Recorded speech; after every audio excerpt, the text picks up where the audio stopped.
Currently going a little bit faster, but slightly lower heart rate. Hi there, my name is Zach, and I have the goal of reaching the Brisbane Olympics 2032 marathon. Now, as you can see on the screen right here, these are my current PBs, and I'm a long way from making that dream a goal. But I'm hoping, with a lot of determination, patience, and hard work, that I can make it. I would love it if you guys could join me on my journey to go from a below average runner, to a pro. With that said, let's get into today's video. Good morning, welcome to Sunday the 26th. I don't normally do consecutive days out on the road, but here we are, 7 days out. It's supposed to rain pretty soon actually. Hopefully it isn't too bad, but if I don't go out now, I'm not going to go out at all, so got to get it done. So today I'm doing a session, the exact same session I did about 13-ish weeks ago, and I filmed it on this channel, 90-minute tempo. So we're testing out a few different things on this run. Firstly, the new shoes I got. So I got the Super Blast 2 from Asics. We'll see how they go, whether they might be next week's race shoe. Also trying out the pacing. So I did 282 watts last time, and 285 is actually pretty decent for what I can do for long tempos. Given I did Goldman's race at 276, need to see whether 280 is still something I can do. Helps me work out my paces for next week. I'll do a comparison to sessions I did. So this one and 13 weeks ago, July's one, when I get back home. What's up with the weather lately? Yesterday was cold, foggy, and I had thermals. Today, it's warm, a bit humid, might rain, but no thermals. And it looks like during the week, it'll be wet and cold, but then come the weekend, it'll be like 30s. Oh, come on. Just be consistent, please. I'm about 30 minutes in. I'm dripping with sweat. Completely different conditions to last time. Spring versus winter. Currently going a little bit faster, but slightly lower heart rate. It is a different course, so I won't be able to fully compare until I get home. 1 hour in, 30 minutes to go. Fading a little bit, but still holding on. Oh, made it. Hour and a half done. 5-minute cool down, and then I'm done for the day. And that's the last hard effort before next weekend.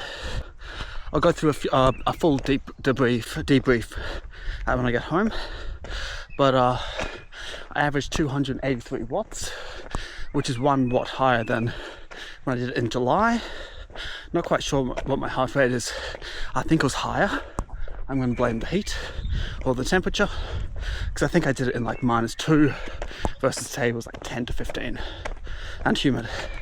I was faster though, so it was about 6:15 per K, but it was also 50% more elevation, so it was 200 meters of elevation versus about 140.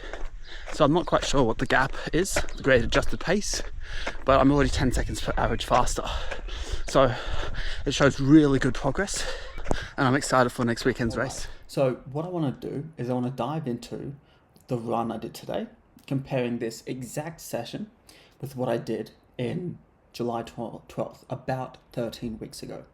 What I will also do is I'll compare it with the race I did 2 weeks ago, because there's so many similarities that it is so interesting to see all the data. So this is my run from today.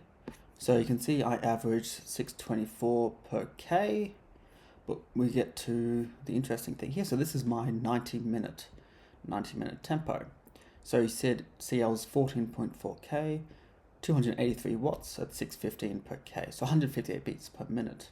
Now when I was out on the run, so I always said that it was about 1 watt higher, and so it's actually about exactly the same power. So let's go into that run. So here's the run I did in July 12, and yeah, so you can see here 3.88 K, so about 600 meters short, 1 watt less, but it was 13 seconds per K slower for the same heart rate.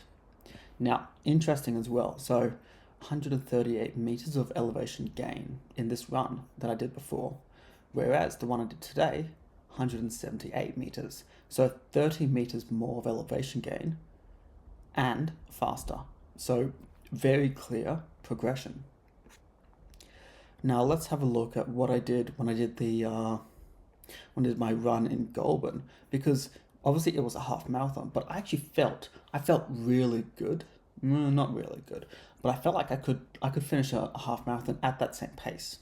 So when I did so you see 169, so the elevation gain I did here, 178 for that 15k, was more than what I did for 21k. So assuming no further elevation gain, you're just on a flat road. So that's cool. So if we just look at the first 15k. Okay, so what you can see is if we were to compare, so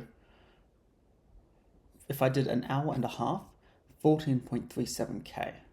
Now that is 612 per k, same average power, slightly faster, but a lot lower, almost 50% less elevation gain for the first 15k.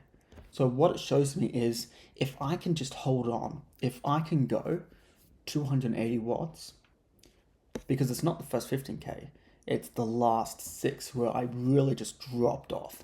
So if I can hold on 15k nice and steady, what's my heart rate? See my heart rate here? 167 beats.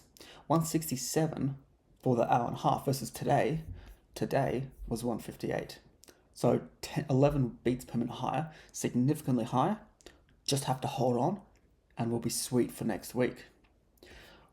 Just before I close off, I want to have a look at the difference between this run with the ASICS Superblast 2s and the run I did, which is very similar, but the first run I did with the Hoka Mac X2, because these two shoes are essentially my race shoes. I'm not 100% sure which one I'll be using next week. So this is still today's run, and so you can see also 615 for 158 beats at 283 watts.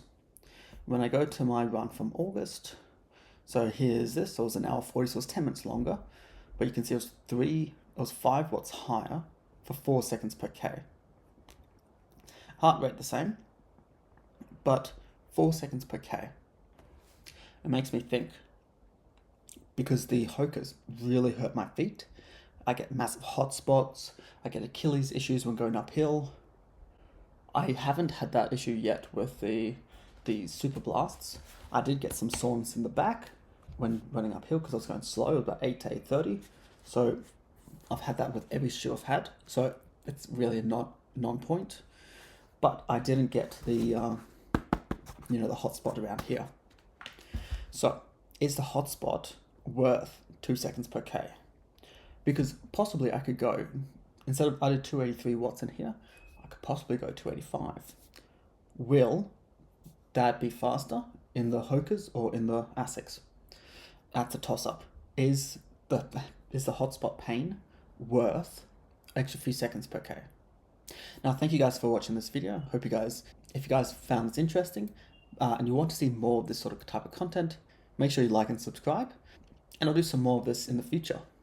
Thank you guys so much for watching, and I'll see you guys all next week.